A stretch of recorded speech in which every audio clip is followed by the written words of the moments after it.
Una servilletita.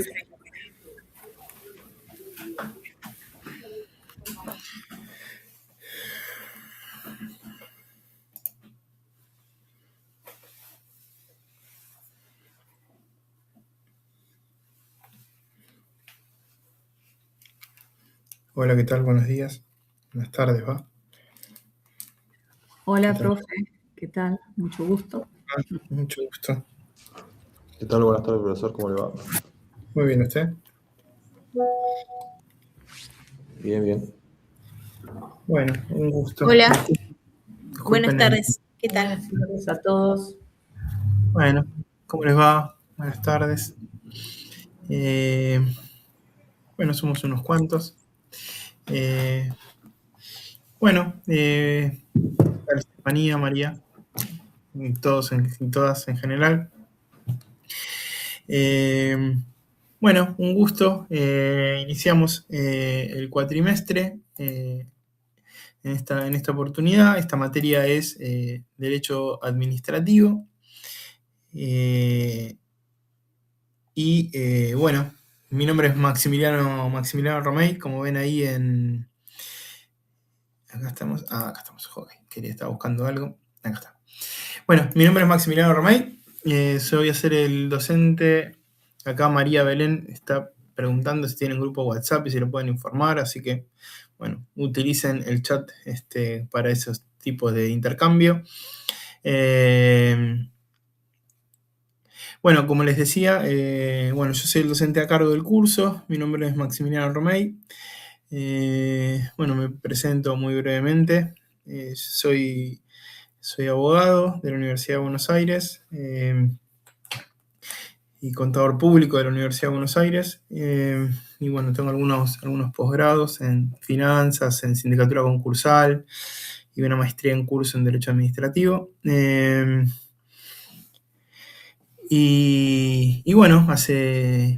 Hace varios años ya que ejerzo la docencia, fundamentalmente en materias de derecho comercial, concursos y quiebras, consumidor, contratos, derecho comercial propiamente dicho, y derecho administrativo, ¿sí? Así que bueno, durante varios cuatrimestres he llevado adelante esta materia.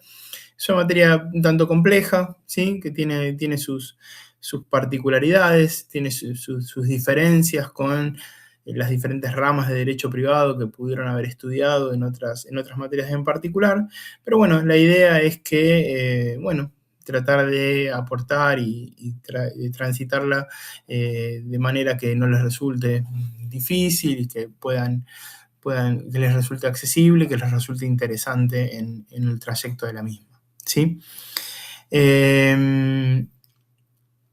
Ahí Alejandro le aportó el grupo de WhatsApp a usted, María, que estaba preguntando. En lo que hace a los contenidos, los contenidos de la materia, ahí aportaron otro grupo, pues ustedes verán cuál es el grupo que queda. En cuanto a los contenidos, los contenidos de base son los contenidos que surgen de los módulos del campus, sin perjuicio de que algunos quizás estén un poquito, tienen un desarrollo un tanto sucinto y quizás en algunos casos un poquito desactualizado. Esta materia ha recibido bastantes modificaciones en los últimos años. Así que adicionalmente a eso yo les voy a aportar algún material, fundamentalmente a través del tablero de anuncios, y lo vamos a ir viendo a través de las diferentes reuniones, ¿sí? En líneas generales, yo, trabajo con el texto del doctor Balbín, fundamentalmente, algunas cuestiones del doctor algunas cuestiones de los textos del doctor Marienhoff y del doctor Gordillo, que son textos, de doctrinarios muy importantes de la materia. Balbín es un tanto más moderno quizás en algunas cuestiones. El doctor Gordillo, bueno, fallecido hace unos años. Pero bueno, el texto del doctor Gordillo pueden acceder a los textos del doctor Gordillo a través de la página de él, que él puso todos sus textos a disposición. A ver si lo tengo por acá. Así que si les interesa lo pueden descargar, y si lo quieren seguir desde allí lo pueden descargar sin mayores inconvenientes, ¿sí? Tienen los PDFs disponibles sobre los textos del doctor Gordillo en general. Así que tienen la posibilidad de hacerlo. Creo que lo tengo acá, se los puedo mostrar. Si ustedes se fijan en gordillo.com, bueno, ahí pueden, acá se los comparto. ¿Sí? Fíjense que, bueno, creo que ahí se ve. Fíjense que, bueno, ahí tienen, no para comprar copias físicas, que esa no es la idea que gasten, pero por acá acá está el tratado. Si ustedes hacen clic en Tratado de Derecho Administrativo, bueno, ahí tienen todos los tomos, ¿sí? Y los tomos, ustedes hacen clic y pueden descargarlos en PDF. ¿Sí? Así que el texto del doctor Gordillo lo tienen disponible si ustedes quieren acceder a este texto. ¿Sí? Es un texto doctrinario muy importante.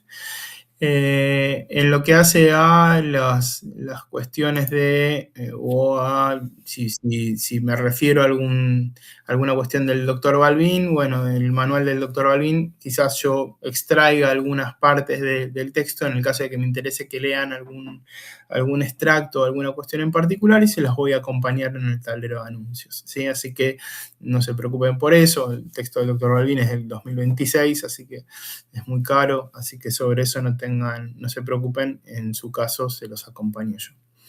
Y luego el resto de las cuestiones van a ser presentaciones que voy a ir aportando en cada una de las reuniones, o bueno, las propias reuniones en particular, que además van a estar grabadas.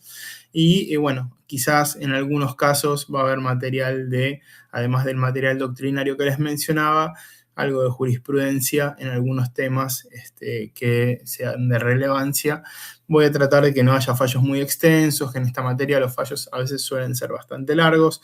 Bueno, fallos que no sean muy extensos, algún dictamen de procuración o algo que sea relevante para ver algún tema en particular, que no sea demasiado largo, porque bueno, de por sí ya es una materia bastante larga, que bueno, todo se lo voy a ir acompañando en el tablero de anuncios. Después me fijo si puedo hacer algún tipo de repositorio o algo para que no haya tantos mensajes uno detrás del otro, y poder agrupar toda esa información y que ustedes tengan todo ahí junto en un mismo lugar. ¿Sí? Sí, Claudia, dígame. Hola, buenas tardes, profe. Le quería consultar el libro del doctor Balbín que estaba mencionando. ¿De nombre Sebastián es o no? No, Sebastián es... porque tengo uno que es Sebastián, por eso. No, Sebastián Balbín escribe de sociedades, ¿sí? Sí, por eso. No. El texto del doctor Balbín lo tengo por acá, si quieren le muestro. No, tengo una biblioteca de libros y justo lo busqué y encontré ese, por eso. Digital la biblioteca, ¿no? Sí, no, me imagino. Sí, yo también lo tengo digital. Pasa que no lo puedo compartir porque... No, yo era porque si servía se lo compartía a los compañeros, pero no está bien. Después igual voy a buscarlo por el nombre bien por ahí. De todas formas, yo las partes que me parezcan relevantes se las voy a ir acompañando, ¿sí? Pero el manual de Balbín es este. Es de Carlos Balbín, el autor, es un juez contencioso de acá de Ciudad Autónoma de Buenos Aires, de Capital. A ver si lo puedo compartir. Ahí lo encontré, profe. Yo tengo varios. Manual de Derecho Administrativo, tercera edición, Carlos Balbín. Curso de Derecho Administrativo del 2008. Tengo varios, un montón. Bueno, ese es el último es es de la sexta edición del 2025. El que usted tiene, que es la tercera edición, le va a servir. Lo único que, bueno, este último que yo que yo le muestro, tiene las incorporaciones a partir de la ley de bases, ¿sí? En la ley de bases se hicieron varias modificaciones a la ley de procedimientos administrativos, y bueno, este manual las recepta. Pero no hay problema, utilice ese que usted tiene, y en todo caso las modificaciones que se hacen a partir de la ley de bases las vamos a ver en clase, así que no hay ningún inconveniente sobre eso, ¿sí? Pero bueno, gracias, profe. no, por favor. Es importante que tengan en cuenta que, bueno, en la ley de bases se hicieron modificaciones bastante relevantes sobre la ley de procedimientos administrativos. Vamos a ver varias normas en general a lo largo de esta materia, pero la ley central a la cual nos vamos a referir, por lo menos en la primera parte de la misma, es la ley 19.549 de procedimientos administrativos, ¿sí? Y esa ley ha tenido sus modificaciones, ha sido modificada en varias partes, fundamentalmente a través de la ley bases, a la que hacía mención reciente mención, y bueno, son cuestiones que tenemos que tomar en consideración, ¿sí? Se hicieron algunas modificaciones sobre silencio, sobre principios, etcétera, que tenemos que tomar en cuenta. Sin perjuicio de eso, después vamos a ver otras normas. Bueno, vamos a ver sobre contrataciones, el decreto 1030, el decreto 1023, bueno, las leyes de empleo público. Bueno, vamos a ver varias cuestiones. Sí, es una materia bastante abarcativa en general. Así que bueno, eso respecto del material y la bibliografía, ¿sí? Tengan en cuenta que en líneas generales, más allá de lo que lo que les mencioné recién y lo que hablábamos con la compañera Claudia, ¿verdad? Con Claudia recién, bueno, el material yo siempre trato de aportárselos como para que no tengan que hacer ningún gasto adicional y que, bueno, cuenten con toda la información como para poder estudiar sin problemas. Bueno, en cuanto a las evaluaciones, que es otro de los temas que, bueno, suelen hacerse consultas, aunque ya creo que estamos tanto más tranquilos. El cuatrimestre pasado fue bastante más complejo por el tema de que estaba más la novedad respecto de cómo se evaluaban las materias, este tipo de materias. Bueno, existen los 2 parciales, que ustedes ya conocen, los trabajos, o sea, trato de que los trabajos ir corrigiéndolos lo antes posible a medida que ustedes los vayan entregando. Las fechas respecto de esos trabajos en particular, bueno, ustedes ya la saben. El módulo 1 el 8 de septiembre, el módulo 2 el 15 de septiembre y el primer parcial el 21 de septiembre, ¿sí? Esas serían las fechas relevantes. Después del módulo 3, 13 de octubre, módulo 4, 20 de octubre y segundo parcial, 26 de octubre. Después tenemos 27 de octubre recuperatorio y el oral sería recién el 9 de noviembre, del 9 de noviembre al 28 de noviembre. O sea, la metodología es exactamente las mismas que en el cuatrimestre anterior para las materias que ustedes cursaron, ¿sí? O sea, tienen que tener todas las actividades aprobadas y presentadas y los parciales aprobados. Y tienen que tener las correlativas dadas. En tanto y en cuanto cumplan con esos 3 requisitos, se van a hacer las citas, se van a poder anotar en las citas y van a poder dar los orales, ¿sí? Yo en general, a diferencia, bueno, han habido por lo que he escuchado, diferentes formas de evaluar en esos orales. Yo tomo un oral tradicional, ¿sí? ¿Qué es un oral tradicional? De los temas que se han dado a lo largo de la materia, bueno, van a entrar 3 personas y yo hago preguntas. ¿Puede haber algún caso o algo en particular? Sí, puede haber algún caso, pero no es que vienen al oral y dan un tema que ya está predeterminado, sino que yo hago preguntas en general. No son preguntas que no se hayan visto, nada que no se haya dado en clase, nada extraordinario, no voy a sorprender a nadie. Son todas cuestiones que se ven en clase, ¿sí? Pero son preguntas de la materia. ¿ok? Siempre 1 o 2 clases antes vamos a ir repasando cuáles son los temas que entran, vamos a ir repasando contenidos, etcétera, etcétera, etcétera, pero siempre van a ser preguntas que se hacen en el marco del examen oral, ¿sí? Donde vamos a ir repasando varios temas. No es que se hacen 2 preguntitas y se termina, sino que es más tiempo del que parece, ¿sí? Son preguntas concisas sobre temas generales de la materia en particular. De todas formas, eso lo vamos a ir charlando más una vez que lleguen las instancias de evaluación al final, pero como para que ya lo tengan en cuenta, que esto es algo que, bueno, es mi criterio respecto de cómo es un examen final en general, ¿ok? Bueno, eso en general respecto de las dinámicas de clase, ¿sí? ¿Cuáles son los materiales? En líneas generales, respecto de cada clase, una vez que finalice la clase, yo ya les voy a ir subiendo el material. Mi idea es tratar de hacer un repositorio de información donde voy a ir subiendo todas las presentaciones en ese mismo repositorio para que no tengan muchos anuncios siempre y todo el tiempo, e ir agregándolos ahí, y ahí también ir incorporando la bibliografía. Mi idea es hacerlo de esa manera y, bueno, después las cuestiones que estuve mencionando. No sé si tienen alguna duda o algún comentario sobre algo de esto.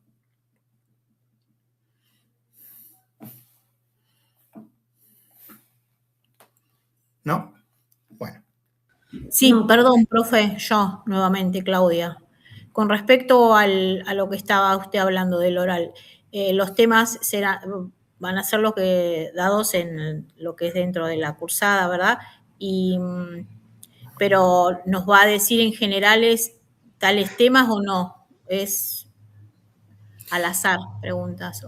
No digo que presentemos un tema nosotros, sino que usted dice, bueno, voy a tomar dentro de 5 temas, estos 5 temas son los que voy a tomar o no. Sí, en líneas generales lo que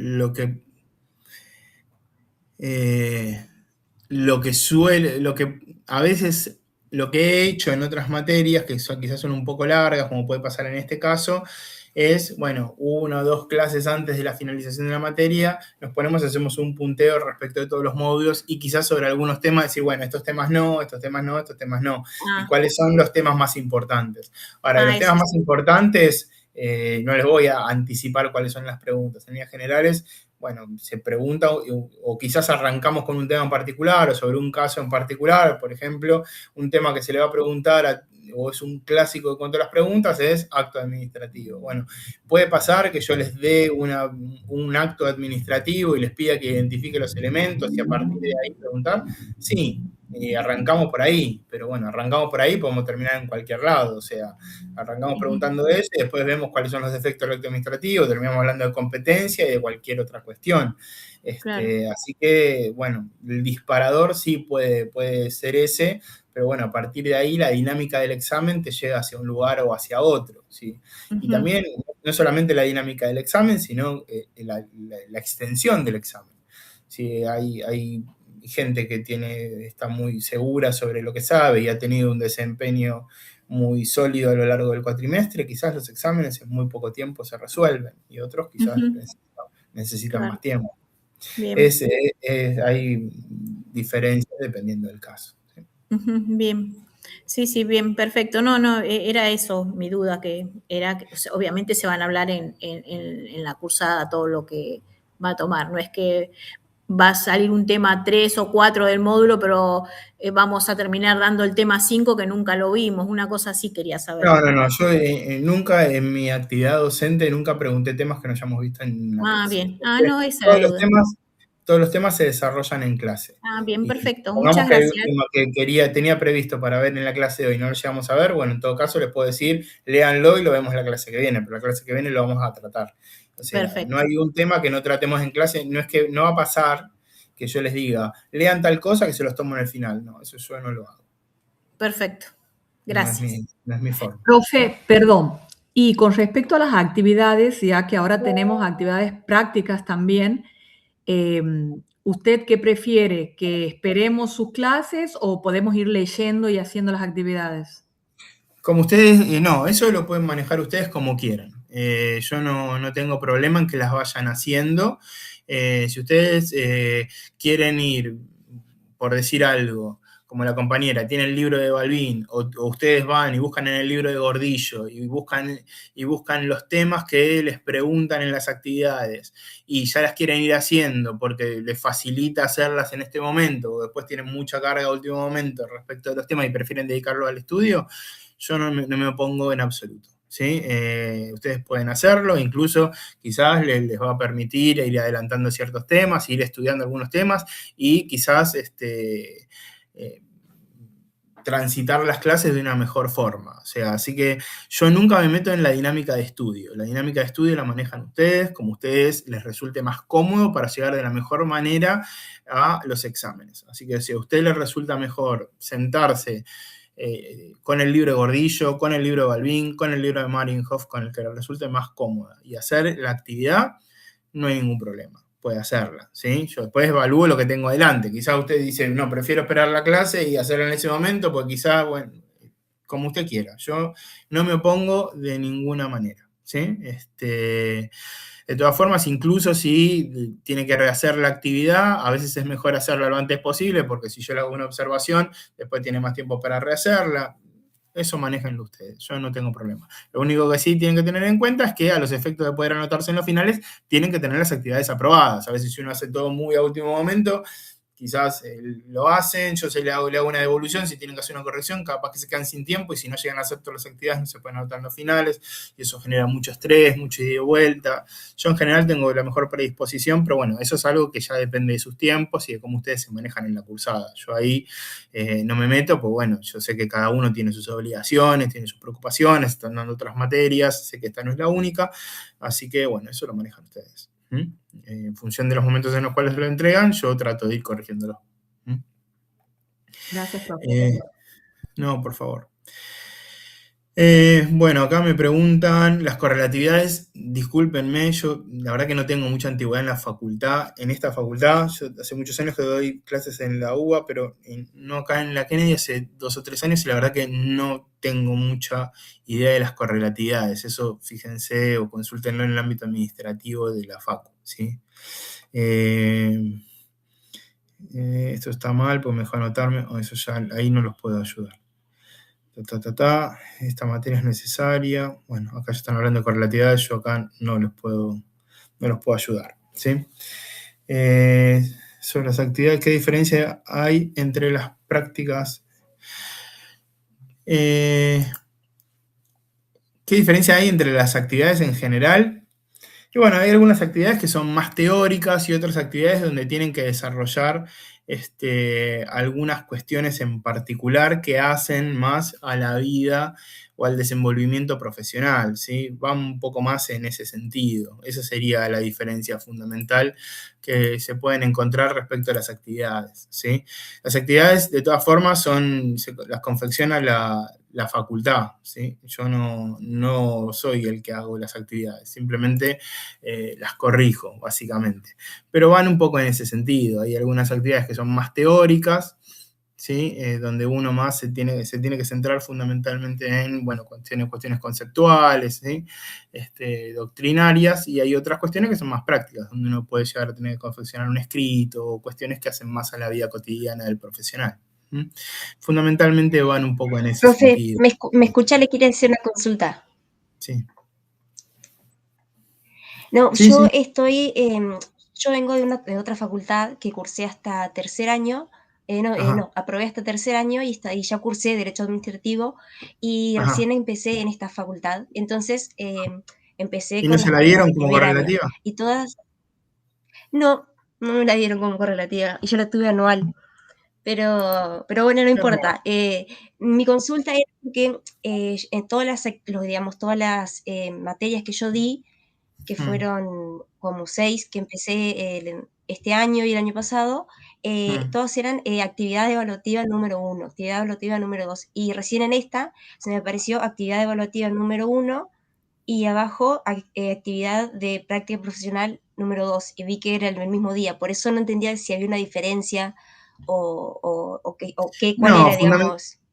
No, fundamentalmente es el tipo de actividad a la cual se refiere. Fíjese que en una hay que hacer una redacción de un pronto despacho y la otra es una actividad donde básicamente se refiere al contenido, donde uno tiene que analizar un decreto y hacer consideraciones respecto del mismo. Fundamentalmente es respecto del tipo de actividad a la cual uno se aboca y al contenido de la misma. Fundamentalmente es una cuestión de título y es lo que se analiza en cuanto a la corrección.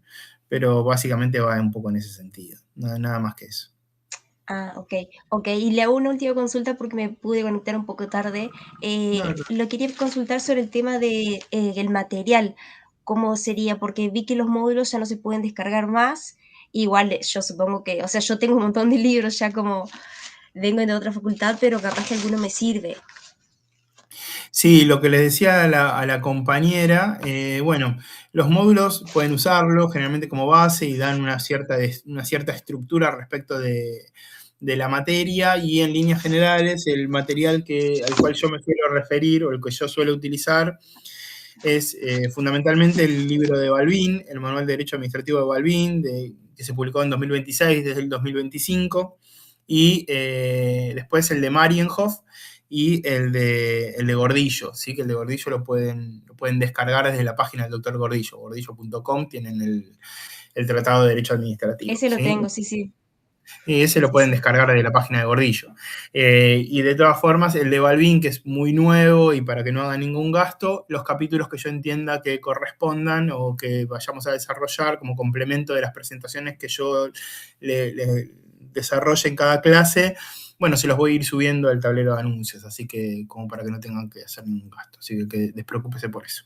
Y como complemento de eso va a haber jurisprudencia o algún dictamen de procuración o algo más que también se los voy a subir por esa vía. Bueno, muchísimas gracias. No, por favor. Bueno, eso sería en líneas generales cuestiones administrativas en general, ¿sí? A la cual, bueno, que hacen a la materia particularmente, ¿sí? Así que, bueno, dicho un poco todo esto, bueno, empecemos a hablar un poco de qué se trata, un poco la materia. Déjenme que abro esto, a ver si lo puedo compartir. Bueno, acá estamos, Josh. Bueno, fundamentalmente vamos a abocarnos a esta rama del derecho, que es el derecho administrativo, ¿sí?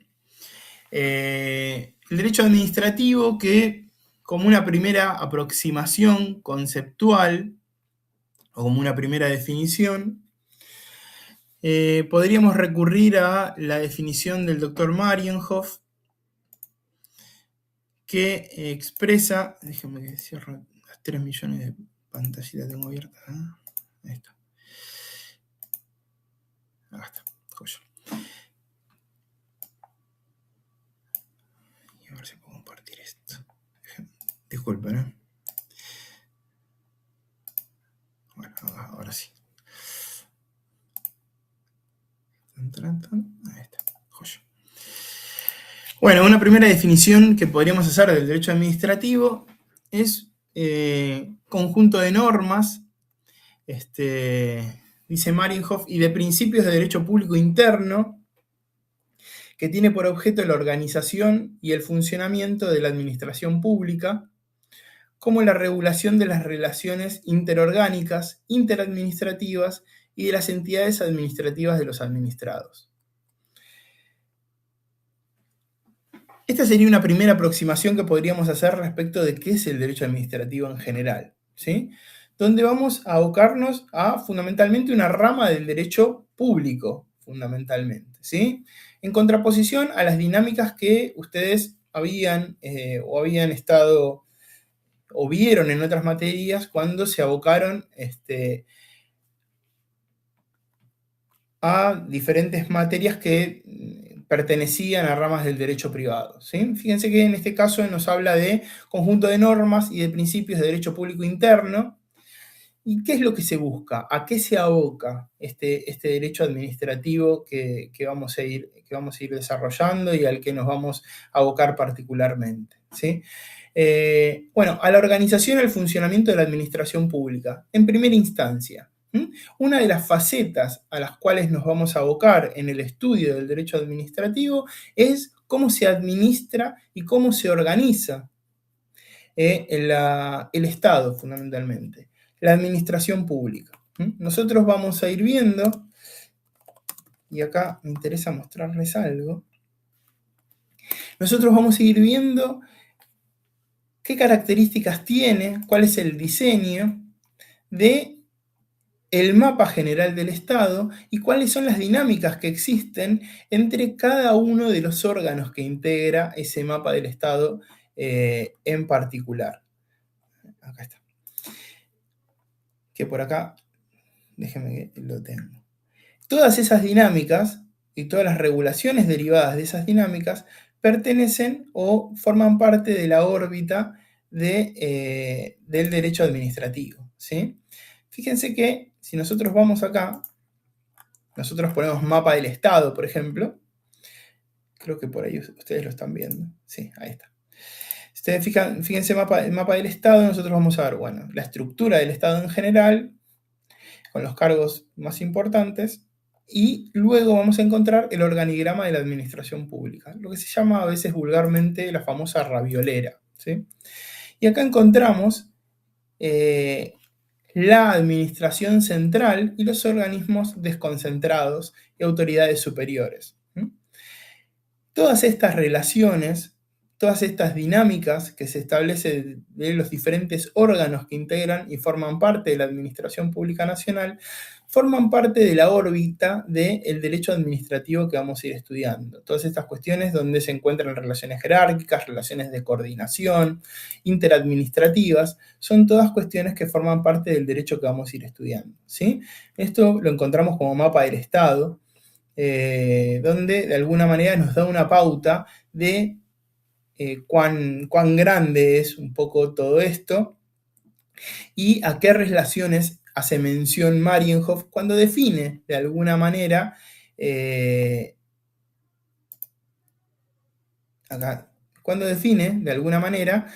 al derecho administrativo como conjunto de normas y de principios de derecho público interno que tiene por objeto la organización y el funcionamiento de la administración pública. ¿De qué estamos hablando cuando hablamos de organización y funcionamiento de la administración? Bueno, un poco cómo se organiza, cómo se administra, cómo se relaciona, cómo se vinculan todos esos órganos que integran la administración pública en general, ¿sí?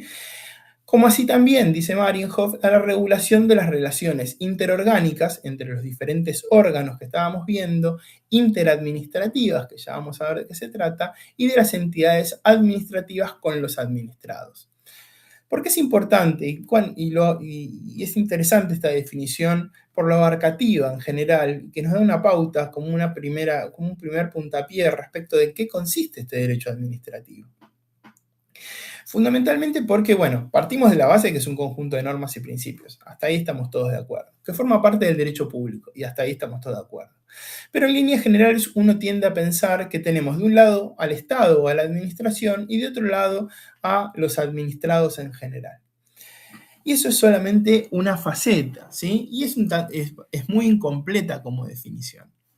Nosotros tenemos a la administración pública, o podría, en líneas generales, y las regulaciones en cuanto a la relación de la administración pública respecto de administrados es una de las facetas que puede estar abarcada por este derecho administrativo que vamos a ir estudiando a lo largo de las diferentes reuniones. Pero no solamente se circunscribe a las mismas, sino también a todo ello que estábamos mencionando antes, a la organización de la administración pública, al funcionamiento de las mismas y a las relaciones que se pueden dar en su seno, ¿sí?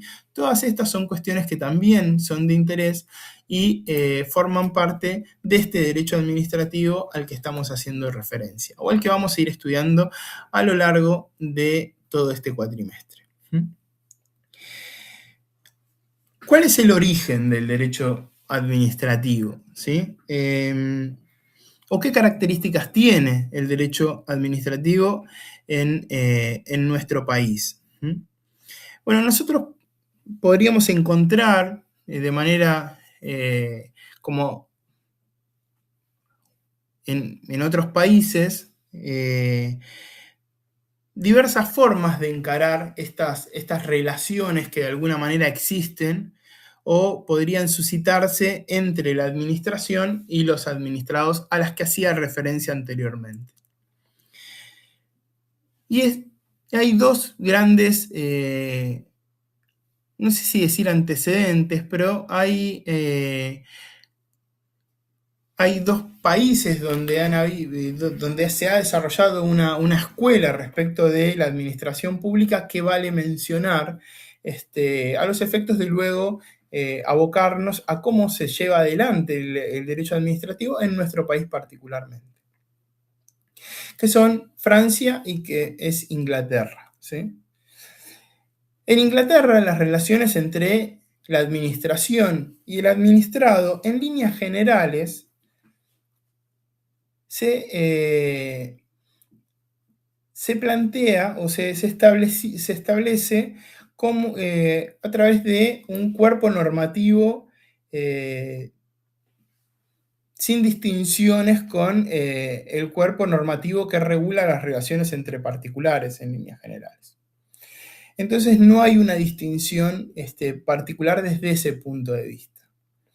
Los mismos magistrados que intervienen en un caso intervienen en las regulaciones de este tipo. En Francia existió originalmente una distinción bastante más marcada sobre esta dinámica. Y en Francia lo que ocurrió particularmente es que ocurre históricamente la Revolución Francesa. Y al ocurrir la Revolución Francesa, lo que se produce es que en el marco de la misma no querían, no era de interés de la misma, que los mismos magistrados que existían en el régimen anterior y con el que se buscaba romper, o con el que se buscaba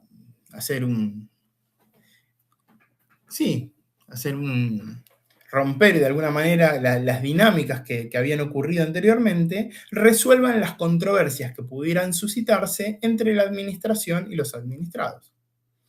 Entonces, ¿qué es lo que se planteó en Francia en ese momento? Que las controversias que se suscitaban entre la administración y los administrados las resolvía la propia administración, ¿sí? Entonces, en el caso de que un administrado y la administración tuvieran algún tipo de controversia que resolver, era la propia administración la que tomaba una decisión en ese sentido y que resolvía el conflicto en ese caso, y no un magistrado que era lo que se buscaba de alguna manera eludir porque pertenecía al régimen anterior, en líneas generales. Entonces, a los efectos de romper con esa situación es que se plantea esta dinámica, donde era la propia administración la que resolvía los conflictos que podían llegar a suscitarse entre administración y administrados. Luego empezaron, a lo largo del tiempo, en Francia empezaron a establecerse lo que se empezó a llamar Consejo del Estado y ciertos consejos consultivos que empezaron a tener una cierta experiencia en la resolución de cuestiones administrativas, que en un momento se establecía la necesidad de consultar a la administración a este tipo de consejos a los efectos de la resolución de este tipo de controversias, que luego se constituyeron como una suerte de tribunal, ¿sí? Pero es interesante resaltar cómo en Francia se plantea esta dinámica, donde era la propia administración la que resolvía las cuestiones o las controversias que se suscitaban entre administración y administrados. ¿Por qué mencionamos todos estos antecedentes que de alguna manera en otros países se generaron o se dieron respecto de estas circunstancias o estas controversias que pueden darse en la relación administración-administrados?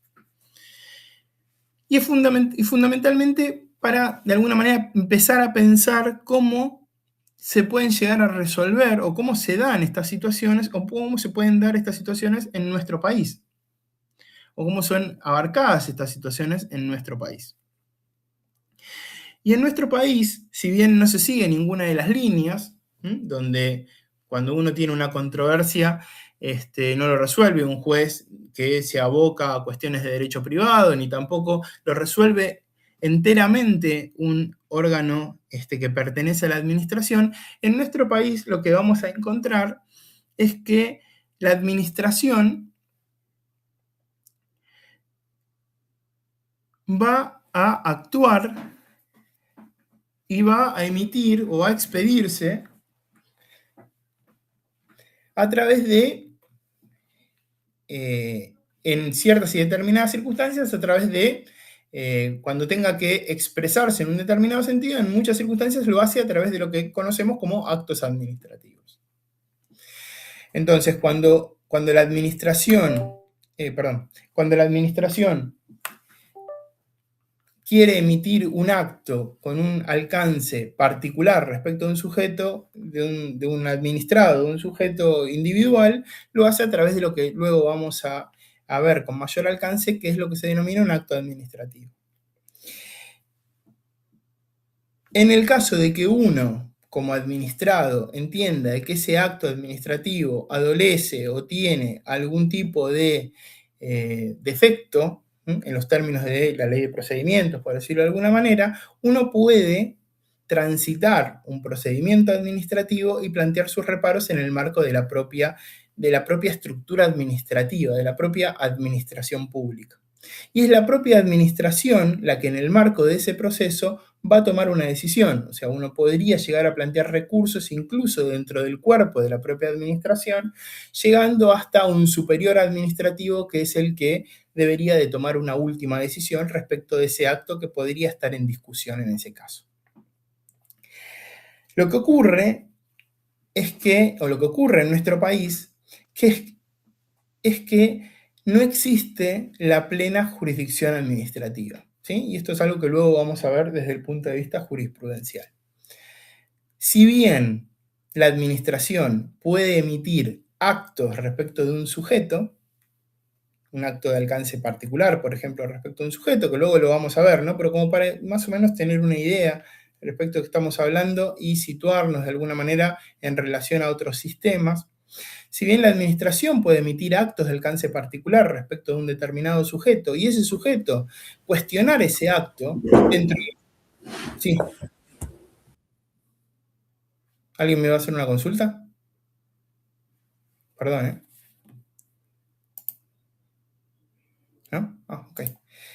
Si alguien puede hacer la administración puede emitir un acto de alcance particular respecto de un sujeto, y ese sujeto plantear algún tipo de reparos o cuestionamientos respecto a ese acto por adolecer de algún elemento o entender que no cumplía con ciertos requisitos que la ley establece, esos cuestionamientos deben o pueden ser hechos en el marco o en el seno de la propia administración.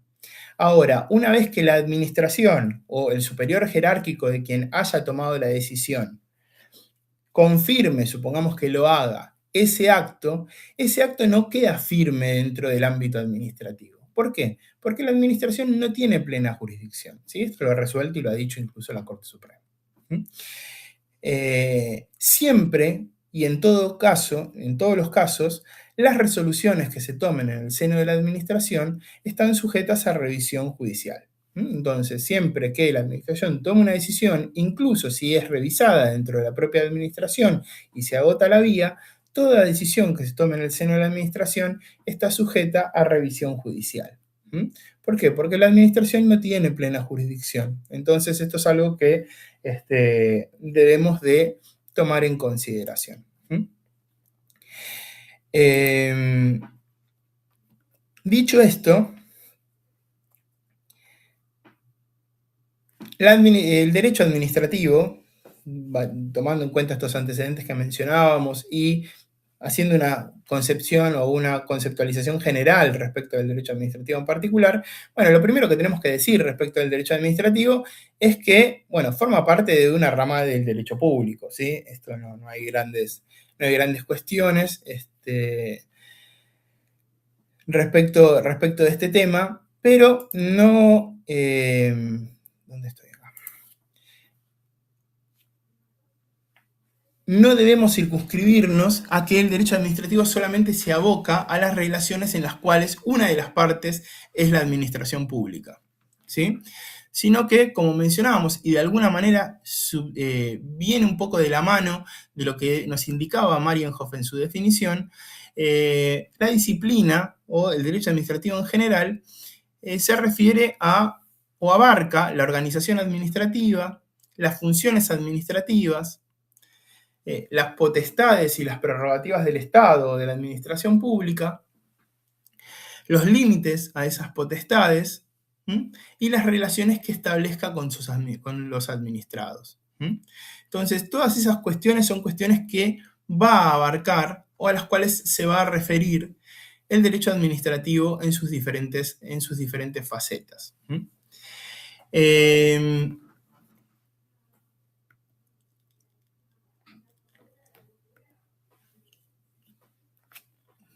Déjenme continuar desde acá. ¿Cuáles son las fuentes del derecho administrativo? ¿De dónde surge este derecho administrativo en general?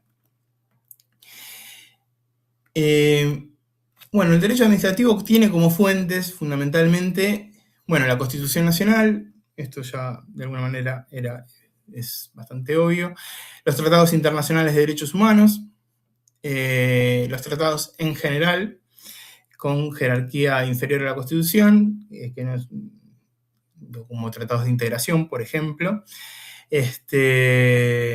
las leyes nacionales, los reglamentos, principios generales del derecho, la jurisprudencia administrativa, la doctrina y la costumbre administrativa en algunos casos en particular, aunque en líneas generales no es una fuente tan relevante en general, ¿sí? como las otras fuentes que mencionaba anteriormente. Una de las cuestiones que me interesa destacar respecto de el derecho administrativo particularmente es, y en contraposición al derecho privado que nosotros conocemos, es que en el derecho administrativo las normas a las cuales nos vamos a abocar en el estudio van a establecer cuáles son las potestades que tiene el Estado, donde se le van a atribuir al Estado las potestades para regular, sancionar, ejecutar o tomar ciertas decisiones en particular, establecer ciertas obligaciones y tener ciertas prerrogativas, por ejemplo, contractuales. O sea, se le van a establecer ciertas potestades en particular, pero también en esa misma norma se le van a establecer ciertos límites, donde el Estado no puede hacer cualquier cosa, donde el Estado tiene que actuar dentro de su competencia, la administración debe actuar dentro de su competencia, debe de respetar los procedimientos que se le imponen, debe perseguir la finalidad que está prevista en el ordenamiento, debe motivar sus decisiones y debe someterse a ciertos controles. Y esto es algo que nosotros vamos a ver en general. ¿Por qué? Porque hay dos facetas respecto del derecho administrativo que son las que mencionábamos recién. Desde un punto de vista se suele mencionar y solemos hablar de la exorbitancia del derecho administrativo. ¿Qué es la exorbitancia del derecho administrativo? La exorbitancia del derecho administrativo, en líneas generales, no hay problema. La exorbitancia del derecho administrativo, en líneas generales, es aquella que nos indica que en una relación, el Estado o la administración pública va a tener ciertas prerrogativas o ciertas facultades que en el marco del derecho privado serían consideradas ilegales. Por ejemplo, en un contrato. ¿Ustedes ya vieron contratos? Me imagino que sí. No.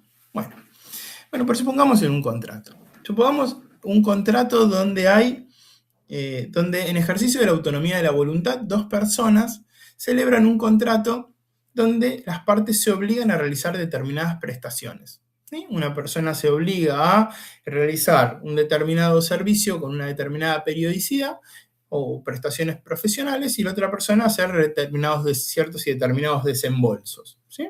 Bueno, algo perfectamente posible. Y lo hacen con determinadas condiciones, con determinados plazos, etcétera, etcétera. Y todo queda perfectamente establecido en el cuerpo del contrato. Eso lo hacen en ejercicio de la autonomía de la voluntad. Y en tanto y en cuanto el contrato no haya abusividad ni nada extraño, bueno, de lo que las partes hayan acordado debe de cumplirse como si lo indicase la ley misma. Así lo dice el código. ¿Puede el Estado o la administración pública celebrar contratos? Sí, absolutamente.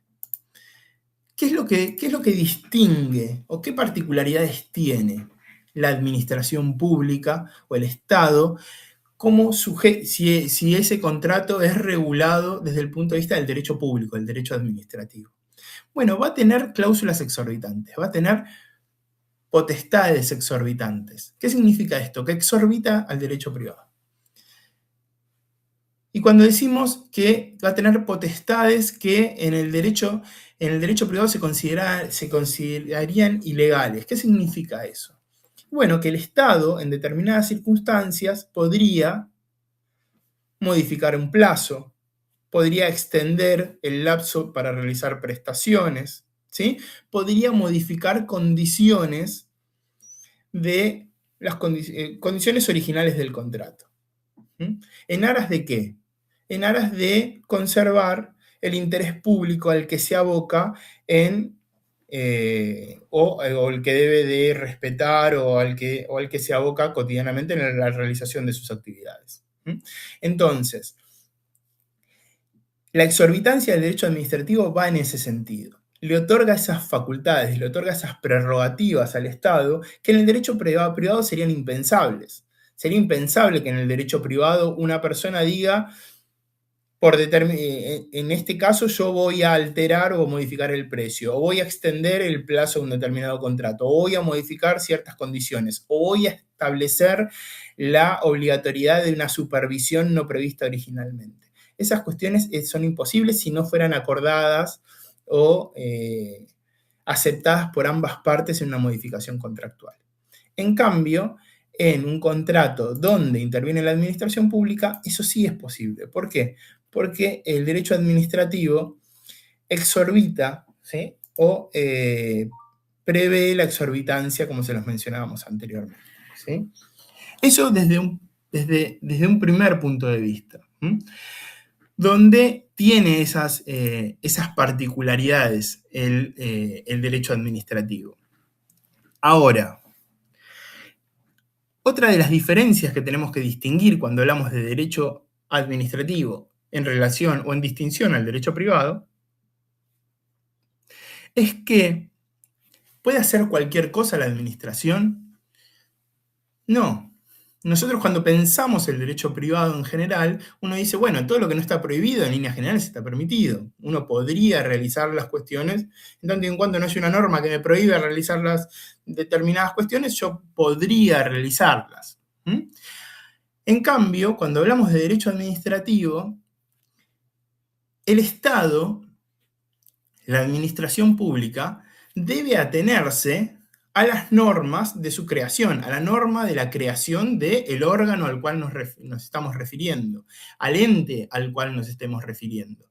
Cuando nosotros analicemos, ¿puede un ente realizar tal o cual cuestión? ¿Puede cuestionarse la actividad de un ente en particular? Sí, no. ¿Qué es lo que se va a evaluar? Bueno, se va a evaluar o se va a tomar en consideración la ley de creación de ese ente, cuál es la finalidad con la cual ese ente fue creado y cuál es el objeto de su creación, ¿sí? ¿Para qué fue creado ese ente? ¿Cuáles son los límites o cuáles son los márgenes de actuación que ese ente tiene? ¿Cuál es el fin para el cual fue creado? ¿Puede hacer cualquier cosa yéndose de los límites para los cuales fue creado? No, porque la norma va a establecer los límites de actuación de ese ente particularmente. Entonces, cuando pensamos el derecho administrativo, lo tenemos que pensar desde estos puntos de vista que lo distinguen absolutamente del derecho privado.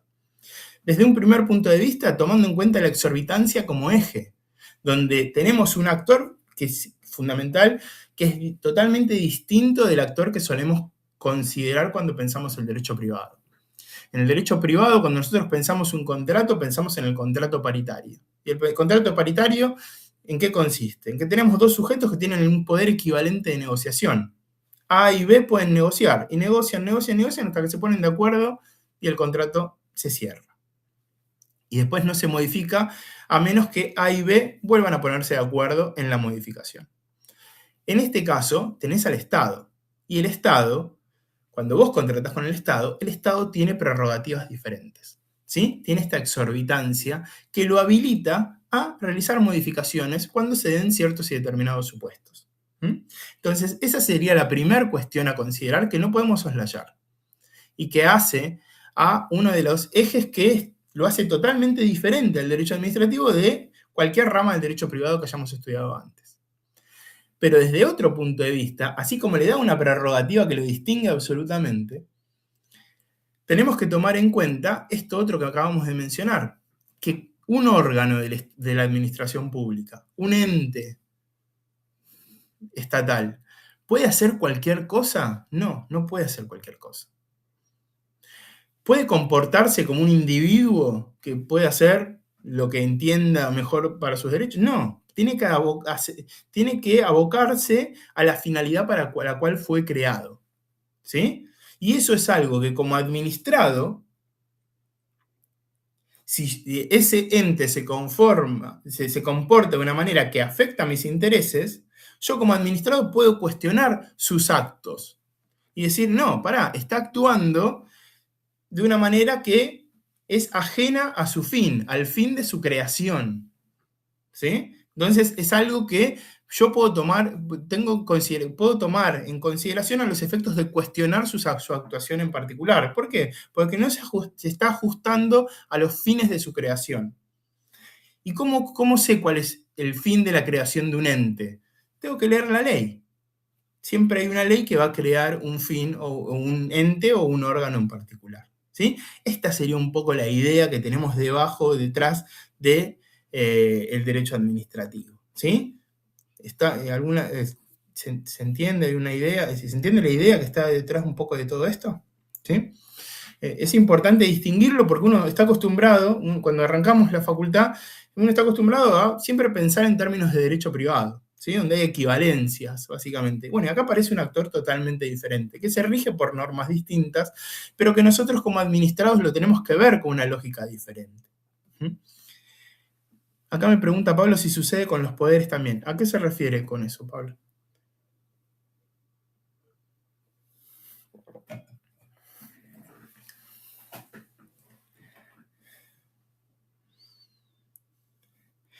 Bueno, depende.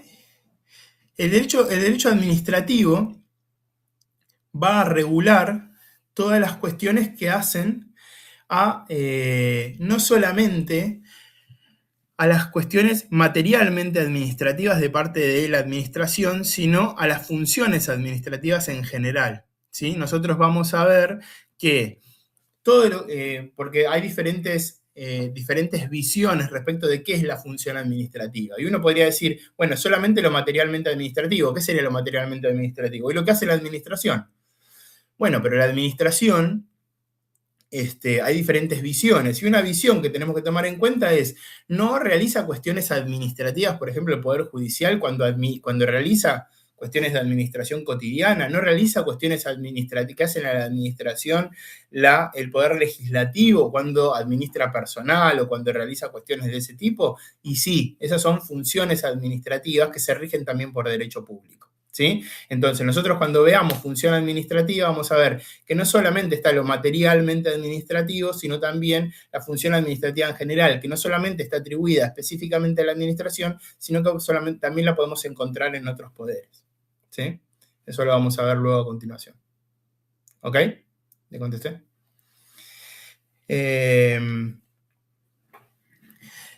Bueno. Entonces, este sería el esquema general que tenemos respecto del derecho administrativo, ¿sí? Como una primera aproximación al concepto que de alguna manera viene o volviendo un poco al concepto que teníamos de Marienhof y que tomando en cuenta lo que nos dice Balbín, podríamos decir conjunto de principios y reglas, acá lo tengo en otra presentación, luego les mando todas las presentaciones, un conjunto de principios y reglas que regula las funciones administrativas del Estado, ¿sí? Esta es una concepción un tanto más moderna, donde acá ya vamos un poco a lo que hablábamos recién con Pablo, a las funciones administrativas del Estado, su organización y sus relaciones con las personas, reconociendo potestades estatales y estableciendo sus límites, controles, derechos y garantías, ¿sí?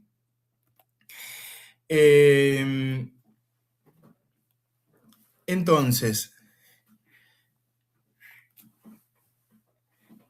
una cuestión que tenemos que tener en cuenta, o una diferencia que tenemos que tener en cuenta y que abunda un poco sobre los conceptos que estábamos mencionando recién, es una diferencia que podríamos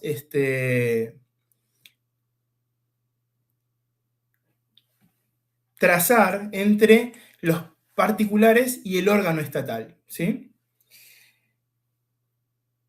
El particular, o el sujeto en particular, para determinar qué es lo que puede realizar, lo que tomamos en cuenta es la idea de capacidad, ¿sí? Que es lo que estuvieron estudiando a lo largo de las diferentes materias hasta llegar a esto, ¿sí? Donde básicamente puede realizar todo aquello que está prohibido, en tanto y en cuando está prohibido, básicamente estaría permitido, ¿sí? En cambio, cuando estamos hablando de órganos estatales o de entes, lo que vamos a tener en cuenta es que el órgano va a poder actuar dentro de las atribuciones que el ordenamiento le va a reconocer. Y acá vamos a tener la idea de competencia, ¿sí? Entonces, el órgano va a poder actuar dentro de los marcos de la competencia que le atribuye la norma, donde va a decir qué es lo que puede realizar, qué es lo que puede hacer, cuáles son los criterios que le atribuyen competencia para emitir un determinado acto en un determinado sentido.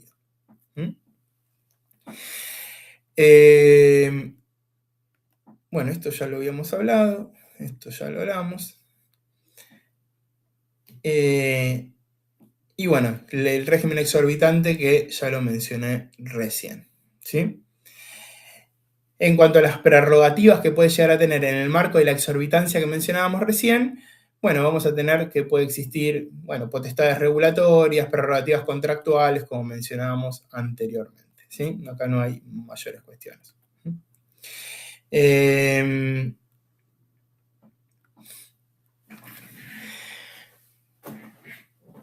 Otra de las cuestiones que es importante tener en cuenta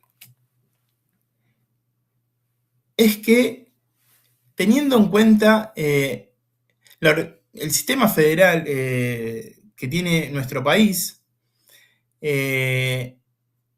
las provincias conservan la regulación de sus funciones administrativas, ¿sí? O sea, no tenemos, si bien tenemos vamos a tener la ley de procedimientos administrativos, que es la 19.549, después vamos a tener códigos de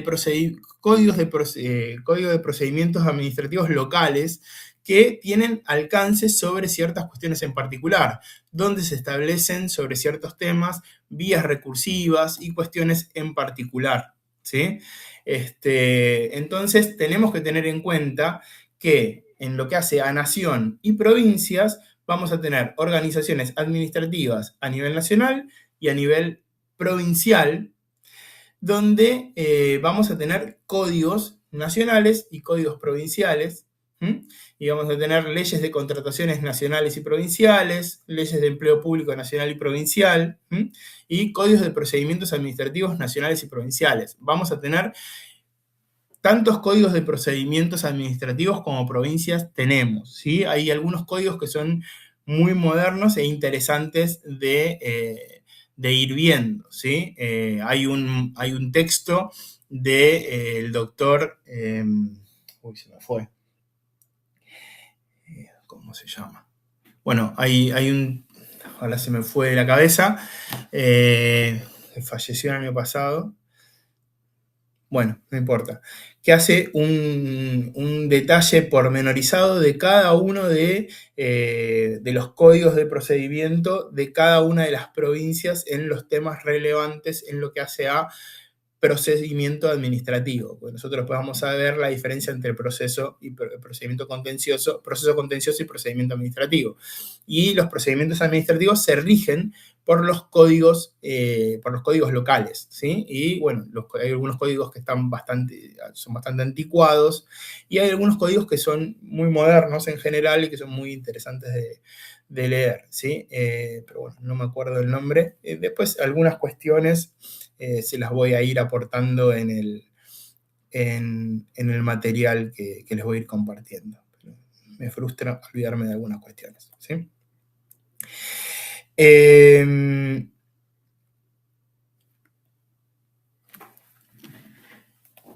Entonces, bueno, esas son es importante que tengamos en cuenta eso, que no necesariamente siempre se va a aplicar la ley nacional, sino que el derecho administrativo fundamentalmente es un derecho local y hay que ver en cada circunstancia particular cuál es el código que debe de aplicarse, ¿sí? En cuanto a las relaciones locales, fundamentalmente o a circunstancias locales de la propia jurisdicción se suelen aplicar los códigos de procedimiento administrativo locales, ¿sí? Provinciales.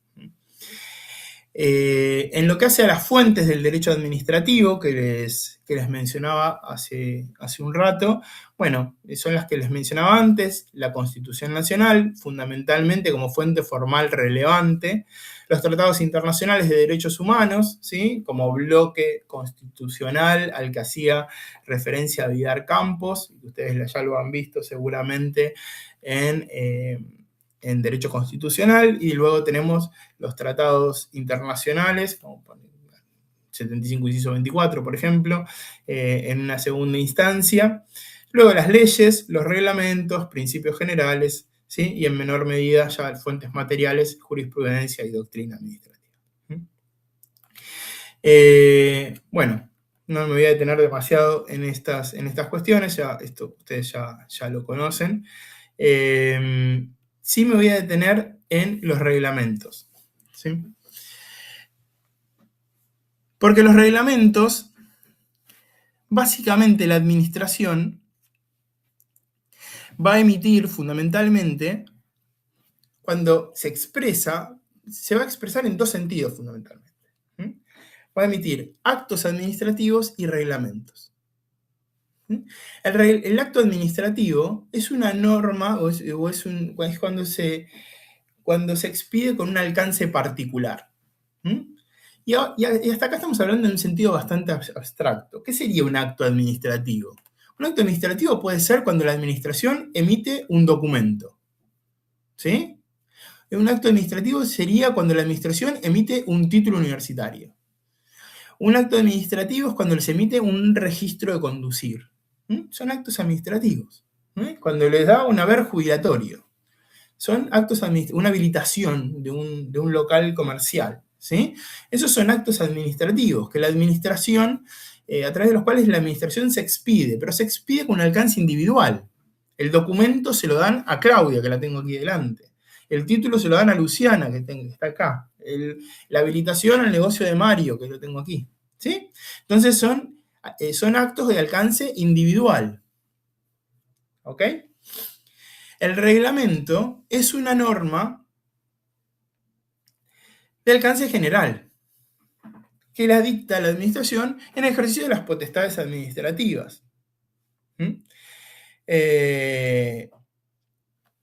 Nosotros encontramos reglamentos generales que puede emitir un órgano de la administración, como podemos encontrar, o un ente de la administración, reglamentos generales en órganos fiscales, en autoridades de registro, etcétera, donde vemos que ya no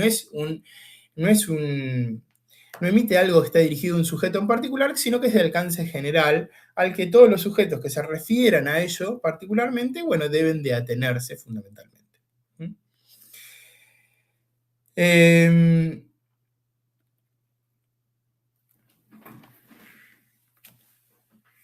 Como ustedes ya sabrán y deben haber visto en otras materias, el Poder Ejecutivo puede emitir reglamentos y fundamentalmente decretos, ¿sí? De diferentes tipos.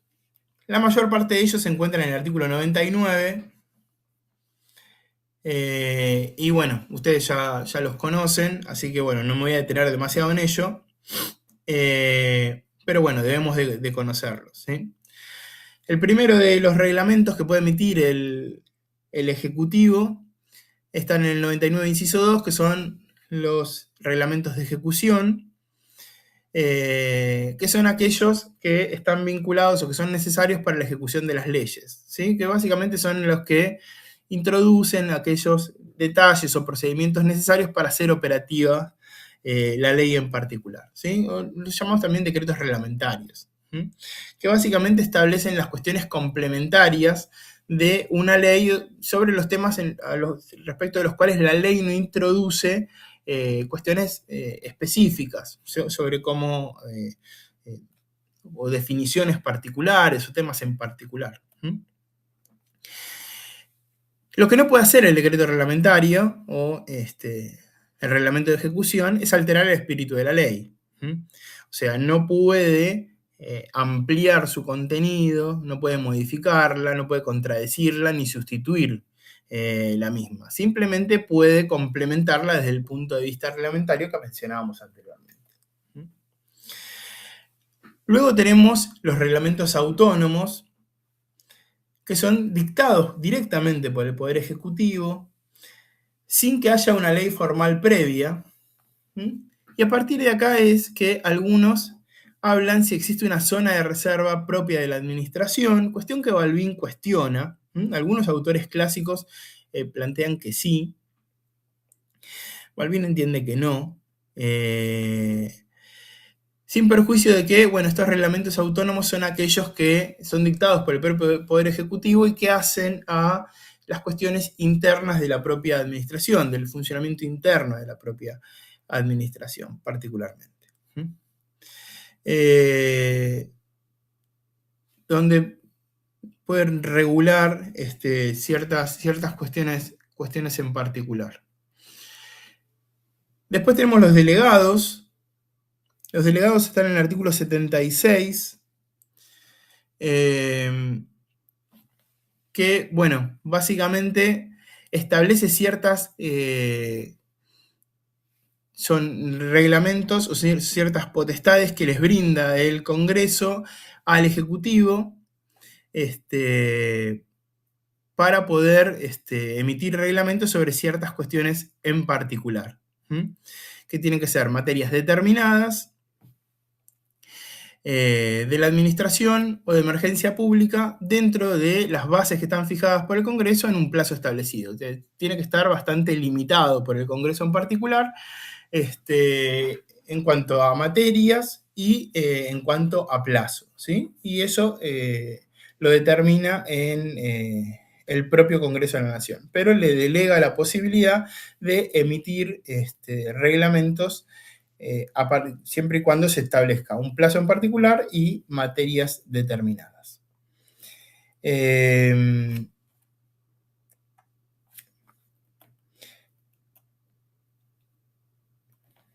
Sí, bueno, eso lo vamos a ver, eso se los dejo para que lo vean ustedes. Y por último tenemos los decretos de necesidad y urgencia. En lo que hace a decretos de necesidad y urgencia, bueno, acá esto me imagino que ustedes ya lo han visto en otras materias, así que no me voy a detener demasiado. A priori, el Poder Ejecutivo no puede, bajo pena de nulidad absoluta e insanable, disposiciones de carácter legislativo, y luego introduce los decretos de necesidad y urgencia, que pueden dictarse cuando circunstancias excepcionales hacen imposible seguir los trámites ordinarios previstos por la Constitución para la sanción de las leyes. De donde la ley introduce un presupuesto excepcional, ¿sí? Bueno, acá después introduce ciertas limitaciones en cuanto a temas, donde no se pueden regular ciertas materias que son penal, tributaria, electoral y del régimen de los partidos políticos, o sea, esto queda excluido dentro de la materia de los DNU, en todo, siempre, como posibilidad, no se puede emitir DNUs sobre este tema en particular. Y bueno, a priori lo que se plantea es que, bueno, debería darse una real situación de necesidad y urgencia, o sea, no tendría que existir la posibilidad de hacerlo desde en el ámbito legislativo, ¿sí? Bueno, hay antecedentes, hay ciertos antecedentes en particular. Ahí Claudio me puso DNU. No sé qué me quiso poner ahí. No, profe, perdón, no era antes cuando estaba hablando del decreto de necesidad de urgencia. Ok. Y antes le había puesto Bianchi, me equivoqué, si era Miguel Ángel Bianchi de quien estaba hablando, pero bueno, no, del doctrinario. Pero no, nada. No, Bianchi. No, del que no se acordaba el nombre, dijo, por eso le tiré ese nombre. No. No, pero igual ya está, ya había pasado. No, es un nombre inglés. Estoy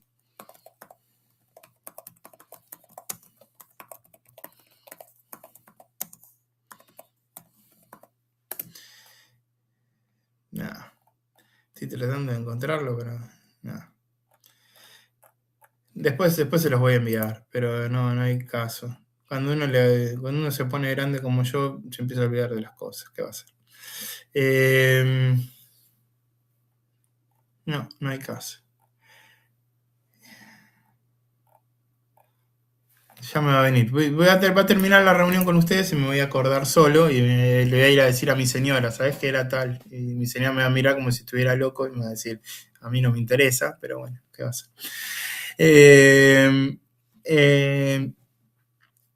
Bueno, en cuanto a los DNU, el antecedente clásico previo es Peralta, ¿sí? No sé si ustedes se acuerdan, no sé si lo vieron esto en otra materia, me imagino que sí. Peralta era en la época de los famosos Bonex, le había quedado el dinero dentro de un banco, le dieron esos Bonex, y Peralta no le gustó mucho, entonces plantea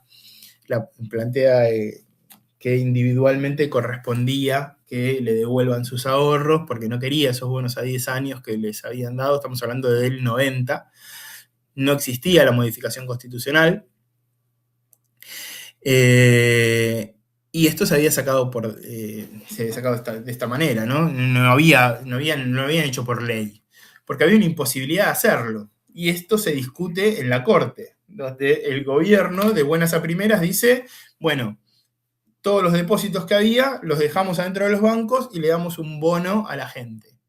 Lo que pasa es que no hay un procedimiento como tenemos ahora, ¿no? Entonces lo que dice Peralta es, pero pará, devuélveme la plata, yo no quiero este bono, yo no quiero cobrar dentro de 10 años, yo quiero que me devuelvan mis dólares y llevármelos a mi casa y hacer lo que quiera con eso. Entonces lo que se discute en la Corte es eso, si existía una real necesidad de urgencia, si existía una alternativa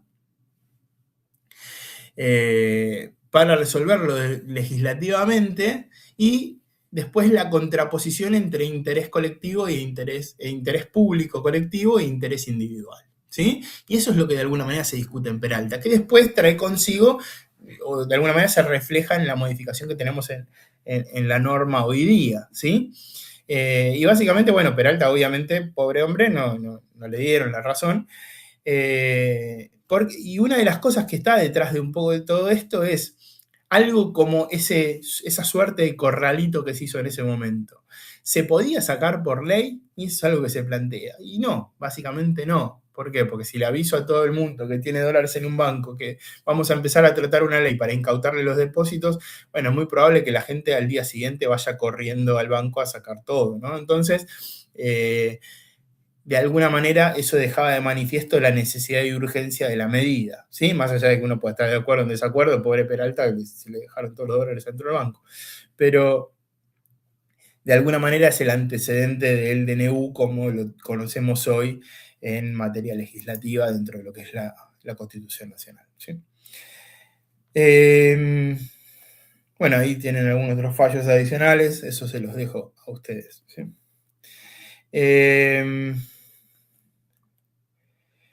Entonces, básicamente lo que tenemos en estos casos, bueno, estas serían las distinciones, o un cuadro resumen respecto a los diferentes tipos de reglamentos que en líneas generales tienen este sentido que les mencionaba antes, ¿sí?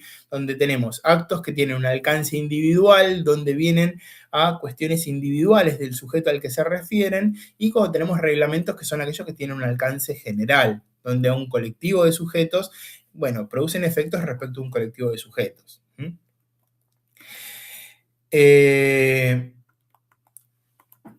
Y lo último que nos queda por ver es el concepto que de alguna manera estábamos charlando antes con el compañero, ¿qué es la función administrativa? ¿Sí? A la cual, de alguna manera, ¿y por qué nos interesa determinar qué es la función administrativa? Porque de alguna manera va a establecer los alcances del derecho público, del derecho administrativo en determinadas circunstancias. Entonces nos interesa saber qué es la función administrativa. Y lo primero que tenemos que tener en cuenta es una división clásica, que es, tenemos función legislativa, función administrativa y función judicial, donde básicamente la función legislativa es la creación de normas y definición de políticas, la función administrativa es la ejecución, y la función judicial es la resolución de controversias. Eso es lo que ya traemos del secundario, básicamente.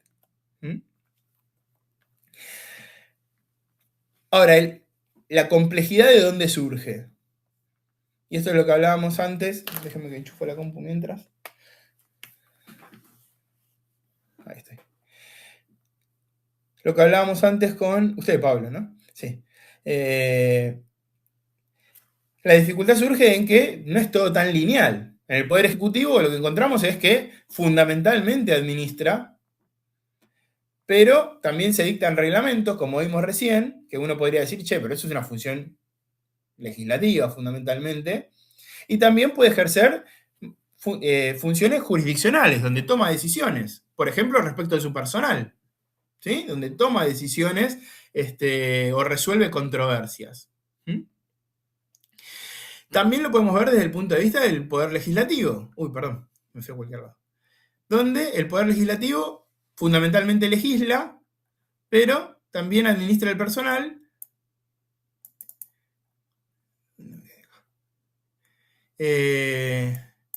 Administra el personal y contrata bienes y servicios. Y también lo podemos ver desde el punto de vista del Poder Judicial, que no sé por qué no me deja volver. Acá. Bueno, me quedó raro. El Poder Judicial, ¿sí?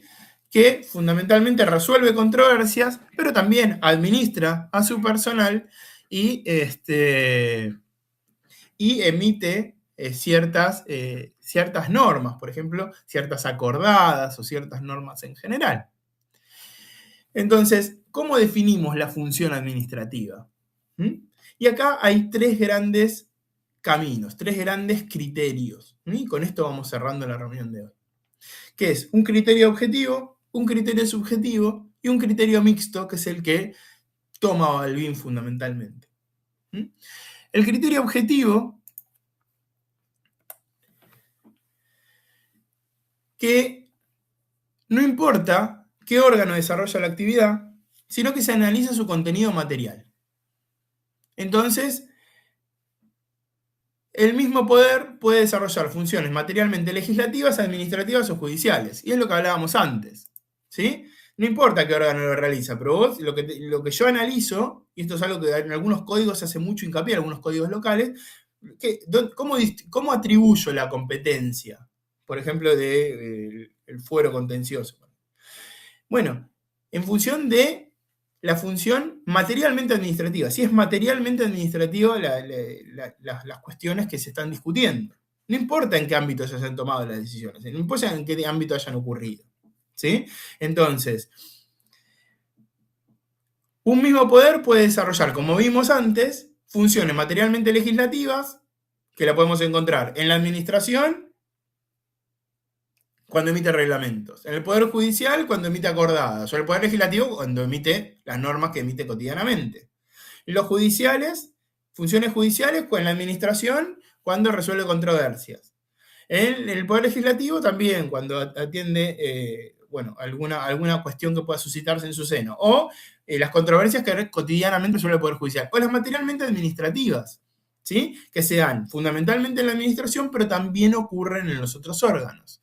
Entonces, lo que analiza el criterio objetivo es, más allá de en qué órgano se desarrolla la actividad, el contenido material de la función, ¿sí? Que se lleva adelante.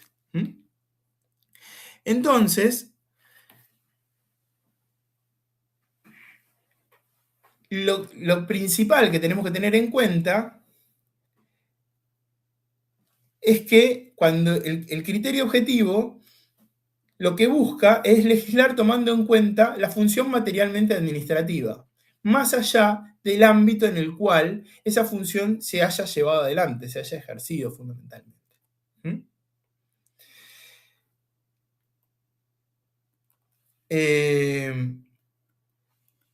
Bueno, estos serían ejemplos de lo que estábamos hablando anteriormente. No, sí. No, está bien, criterio objetivo, sí, estoy diciendo, sí.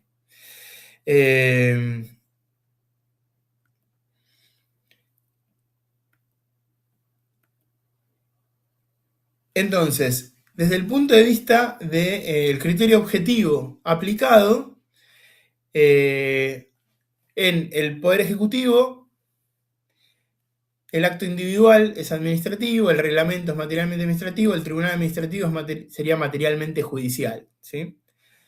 En el Poder Legislativo, una ley sería legislativa, una contratación de personal sería administrativa, un juicio político sería jurisdiccional, por ejemplo, como ejemplos, ¿sí?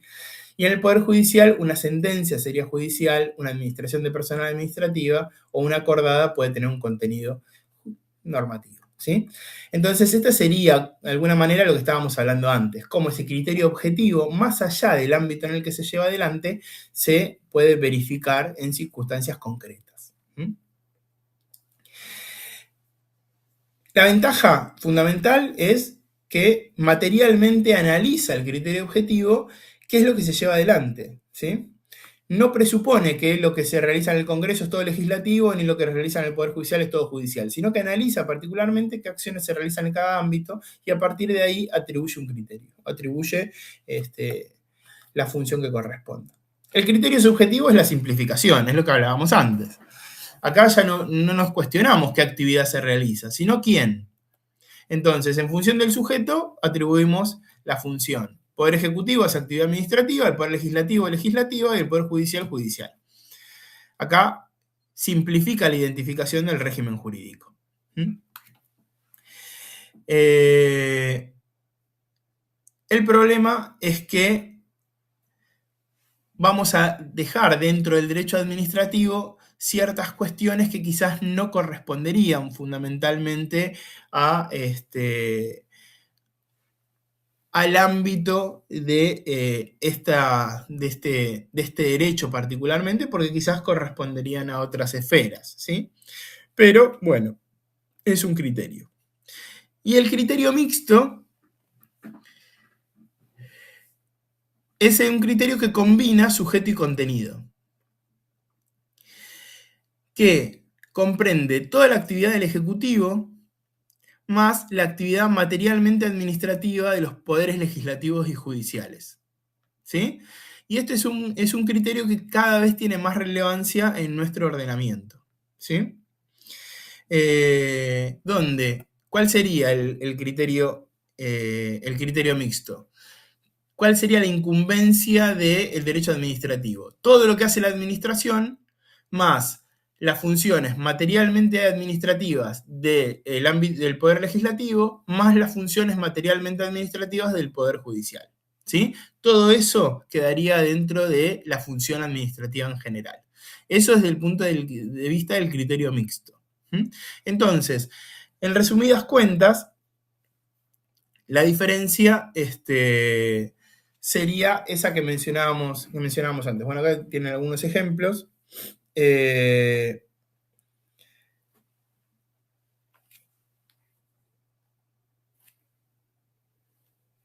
La diferencia fundamental es que tenemos el punto de vista subjetivo, que depende del sujeto, ¿sí? En función del sujeto es la función administrativa. El objetivo, que es, tengo que identificar cuáles son las funciones materialmente administrativas y atribuirlas al derecho administrativo. Y el mixto, que simplifica con la administración y dice, lo que hace la administración es objeto de estudio del derecho administrativo, es ámbito del derecho administrativo. Y lo que los otros poderes hagan que sea materialmente administrativo también es incumbencia del derecho administrativo, ¿sí? Así que bueno, eso sería en líneas generales las cuestiones que hacen a la función administrativa, ¿sí? Que de alguna manera es complementario con lo que hablamos con usted, Pablo, hace unos minutos. Espero que cierre un poco la idea de lo que estábamos hablando, ¿sí? Bueno, no sé si hay alguna duda sobre esto. ¿No? Bueno, esto sería en líneas generales una primera aproximación sobre los primeros temas, ¿sí? Exorbitancia, función administrativa, la distinción entre derecho público, derecho privado, el concepto de derecho administrativo.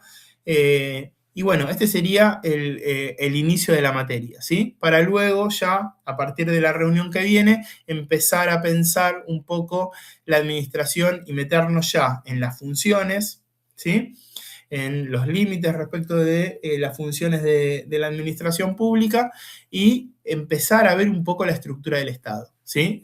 Ahí ya vamos a empezar a ver algunos fallos y vamos a empezar a ver algunas cuestiones en particular, donde hay grandes discusiones en torno a eso. Vamos a empezar a ver la teoría del órgano, cómo se organiza el Estado particularmente y discusiones que se han dado en torno a ello, ¿ok?